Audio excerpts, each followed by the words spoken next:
ide untuk perseroan perorangan apakah sudah bisa? Ini selain perusahaan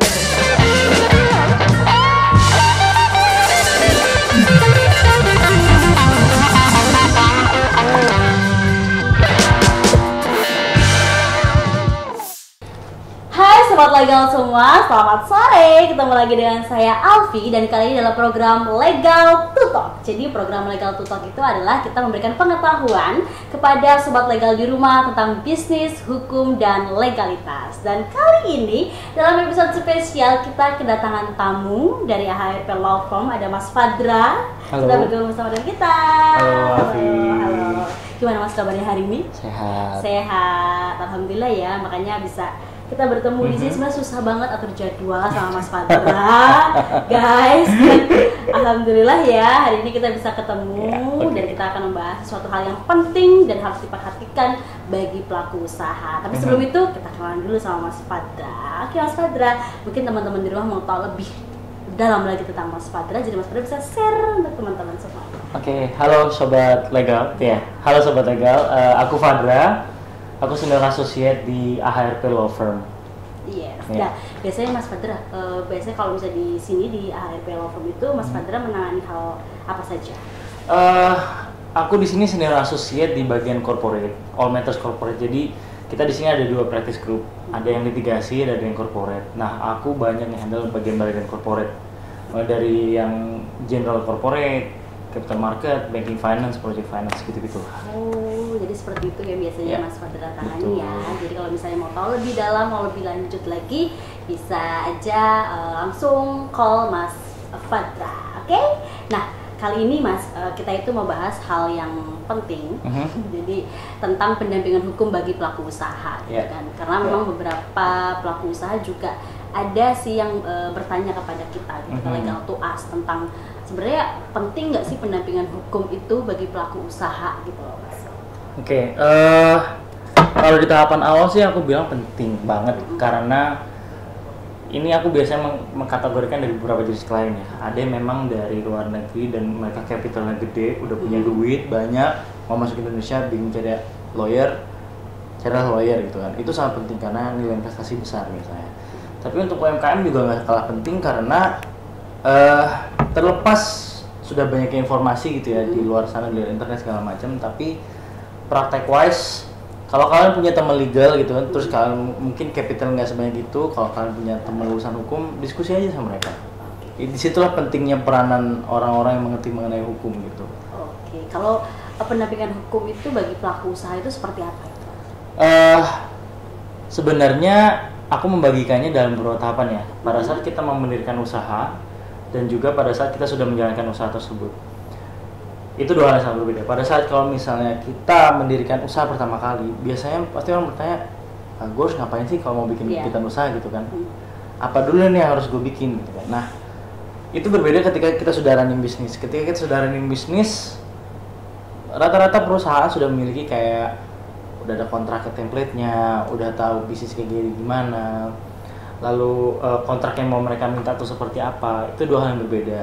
Jadi untuk secara umum pekerjaan yang kita lakukan itu memang advising kan, seluruh pertanyaan kita jawab. Oke, jadi seperti itu teman-teman semuanya. Nah, kalau misalnya kita bahas tentang tujuan, biasanya tujuan dari pendampingan hukum itu seperti apa ya Mas? Oke, sebenarnya pada saat kita melakukan kegiatan usaha ya, pentingnya peran legal in-house misalnya atau lawyer eksternal itu lebih kepada tingkat kepatuhan dari suatu perusahaan pada suatu peraturan. Itu yang pertama. Yang kedua adalah memake sure bahwa kegiatan usaha yang kalian lakukan itu sah. Itu berkaitan tuh. Yang ketiga, mitigasi risiko. Ini nggak hal penting. Aku nggak bisa bilang kayak 1, 2, 3 itu yang hal penting yang mana ya. Tapi semuanya penting gitu loh. Yang terakhir itu mengenai mitigasi risiko. Jadi ketika kita melakukan kegiatan usaha, contohnya kalau misalnya ada franchise. Lalu kira-kira si franchiser atau pemilik franchise gitu ya harus ngapain nih? Atau si yang mau beli franchise, gue harus ngapain nih gitu kan? Pada saat melakukan kegiatan usaha pasti kan ada risiko nih. Contohnya kalau misalnya franchise ngasih minuman atau makanan gitu ya, kan harus ngasih barang Iya. ke yang beli franchise, ke franchise-nya kan. Ngasih barang, bagaimana make sure bahwa kalau misalnya ada kehilangan barang di jalan misalnya yang mau dikirimkan itu, risikonya siapa yang nanggung?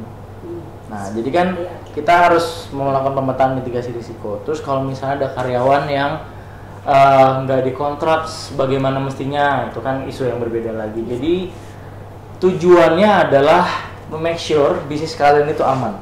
Iya. Tuh.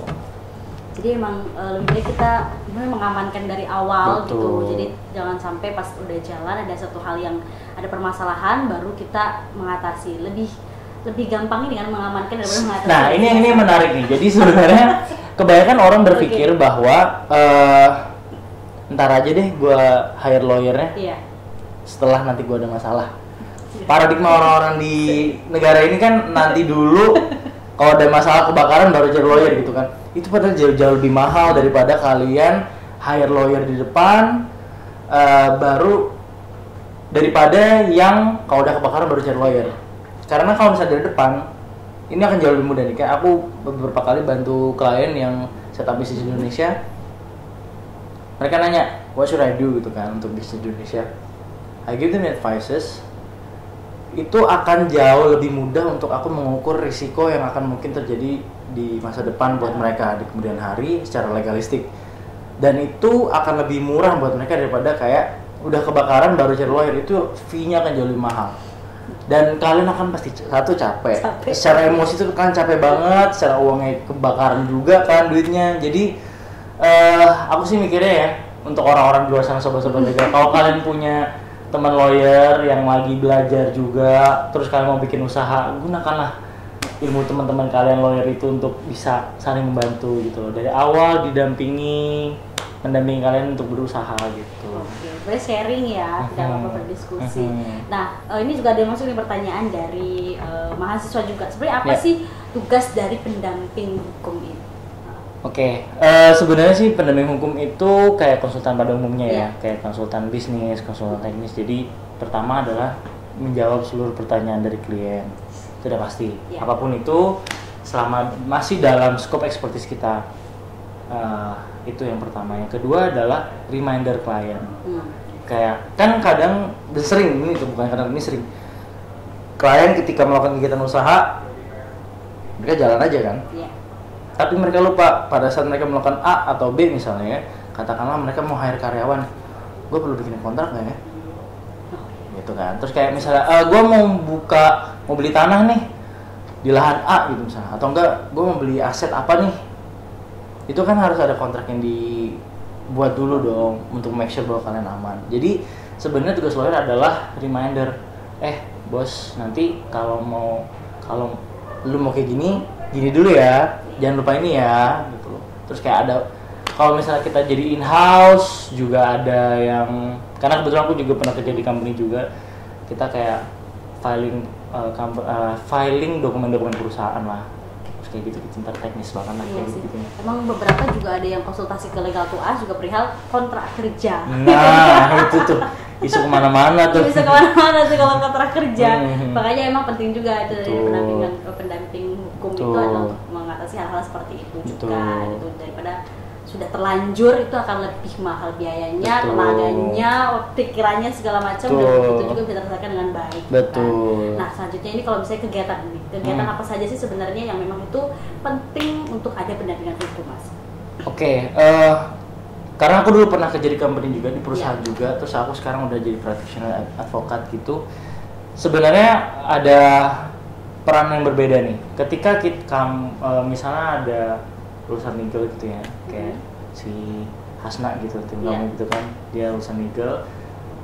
Kalau misalnya pun ingin terlibat dengan skala bisnis gitu ya, kan bisa bekerja di company. Kegiatannya secara umum adalah mendampingi nih daily basis activity-nya dari perusahaan itu kayak gimana sih. Make sure kayak mau ada kontak vendor, di-review dulu dong, negosiasi sama klien, sama counterpart. Nah, kalau sebagai legal eksternal, kebanyakan yang dibutuhkan oleh perusahaan-perusahaan itu kalau misalnya perusahaan-perusahaan itu mau melakukan corporate action. Jadi kalau mau merger segala macam. Kalau di level UMKM sebenarnya ya lebih kepada aku pernah bantu beberapa UMKM gitu, mereka diskusi aja, apapun pro bono, kasih gratisan gitu aja lah. Kayak nanya nih, ada yang bikin apps. Ada yang bikin apps. Itu gue harus kayak gimana nih Fadra gitu kan. Oke, lo harus mastiin masalah privasi data. Bagaimana cara kalian mengelola data pribadinya user-user yang pakai menggunakan aplikasi kalian. Terus masalah hak cipta orang-orang yang ada di situ kayak gimana. Software itu kalian beli, bikin atau seperti apa? Kan urusannya nanti sama license segala macam kan. Hakinya kan nggak ada juga di situ. Terus kayak ada juga startup nanyain masalah ada angel investor atau venture capitalist itu seperti apa. Itu nanti urusannya udah ke high level kayak pemegang saham segala macam. Jadi sebenarnya kegiatannya kalau aku main ngomong semuanya pasti akan ada keterlibatan legal di situ. Either kita sebagai in-house atau sebagai eksternal. Tapi adalah yang paling penting peranan legal itu adalah jangan sampai kita menjadi showstopper. Dimana kayak Fadra, saya mau melakukan bisnis ini nih. Gimana ya caranya supaya bisa gitu kan? Kita jangan bilang kalau nggak bisa, peraturan bilang A. Tapi kita harus cari cara gimana caranya bisnis bisa jalan tapi nggak melanggar peraturan. Gitu. Tapi emang sekarang kan lagi musim banget tuh. Pelaku UMKM yang memang sekarang sedang keliat-keliatnya untuk mengembangkan usahanya, apalagi kan mereka memang diberikan akses juga oleh pemerintah ya, Mas, untuk dalam pengembangan produk dan lain sebagainya. Tapi memang itu jadi memang harus diperhatikan juga.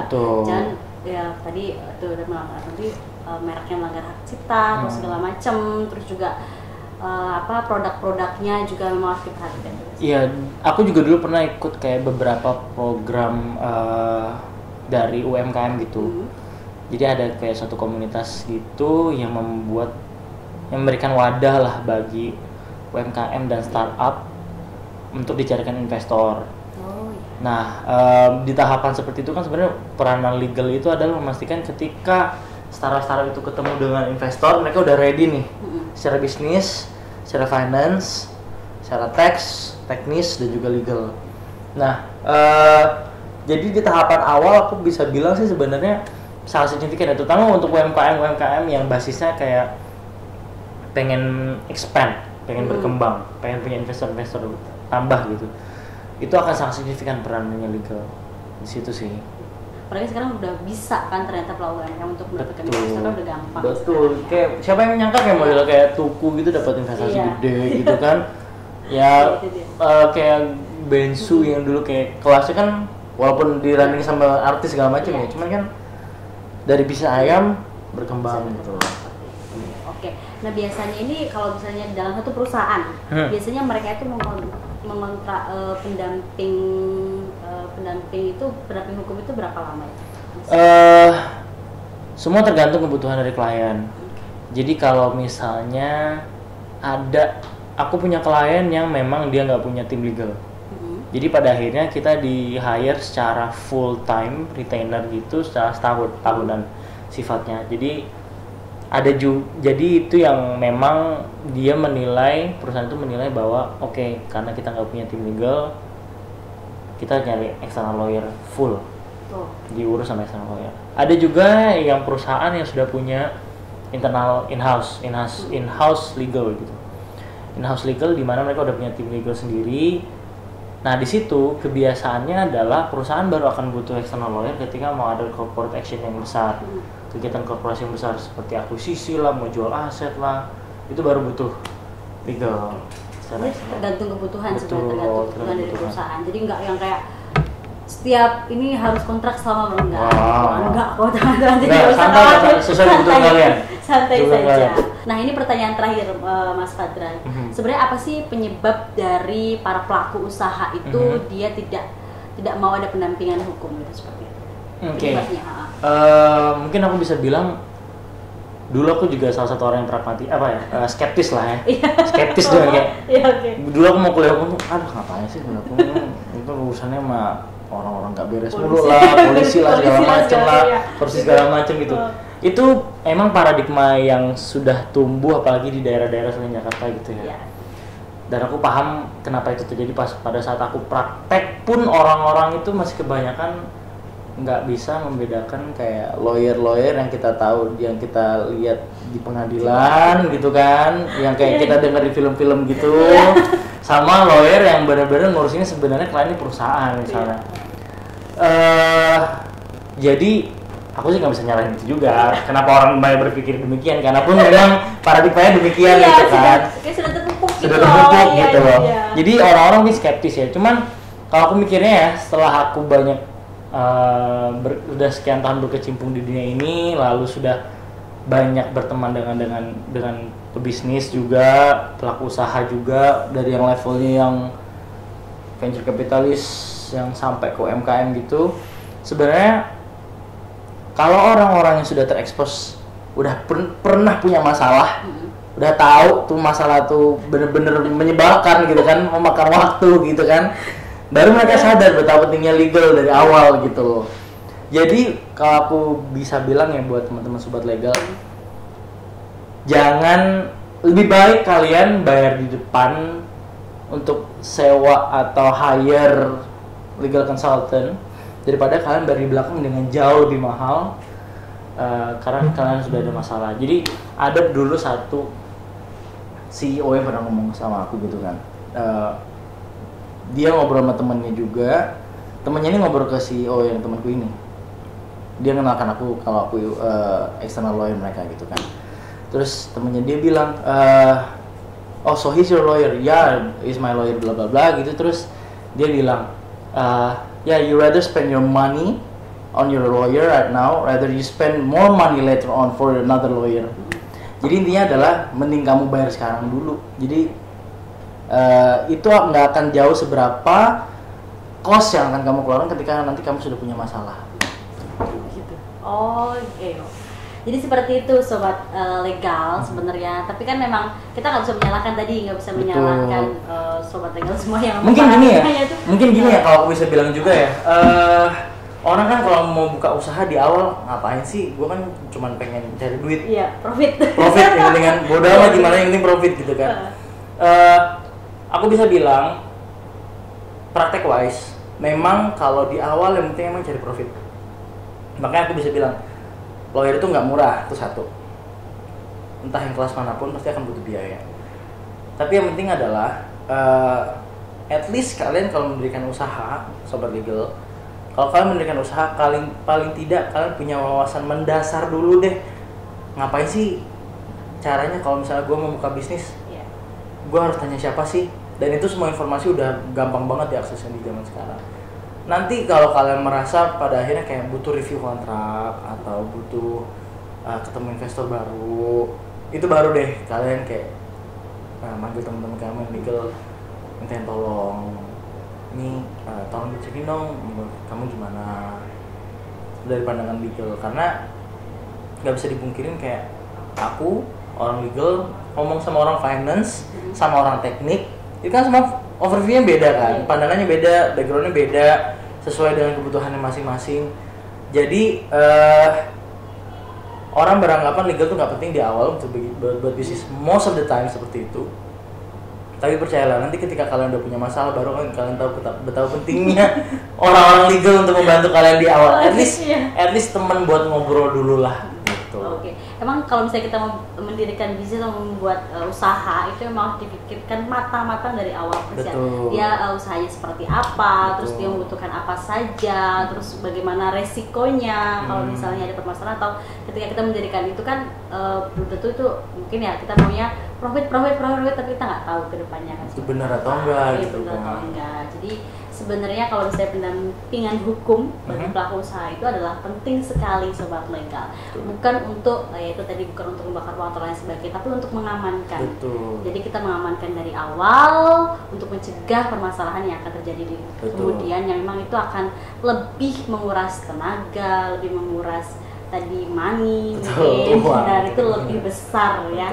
Jadi pokoknya tadi kita udah sharing-sharing kan, untuk sobat legal semua. Semoga ini bisa bermanfaat untuk sobat legal untuk kedepannya, bagaimana cara mendirikan usaha atau bagaimana ingin konsultasi itu juga bisa. Jadi sebenarnya tuh sharing aja nggak apa-apa gitu kan, sharing semuanya tidak apa-apa. Jadi jangan takut gitu, jangan takut, semuanya pikirkan dari awal dan matang-matang. Ketika butuh teman diskusi bisa juga menghubungi Legal to Us atau bisa juga menghubungi Mas Fadra karena pasti siap ya untuk melayani semua, melayani pelaku usaha, melayani masyarakat tentang hukum, bisnis dan juga legalitas. Nanti detailnya aku masih lo ke Alfi pertengahannya. Ya. Oke, pokoknya terima kasih Mas Fadra. Sama-sama Alfi. Kesempatan untuk kita ngobrol. Terima kasih sudah mampir juga ya, di sini. Kita lagi di Jakarta guys. Ya HRP ini. Pokoknya sekali lagi terima kasih Mas Fadra. Semoga kita bisa ketemu lagi untuk bahas hal-hal yang lebih penting lagi untuk sobat legal semua. Sampai jumpa. Bye. Saya mau ningkatin CV ke PT. Kan NID untuk perseroan perorangan apakah sudah bisa? Ini supaya perusahaan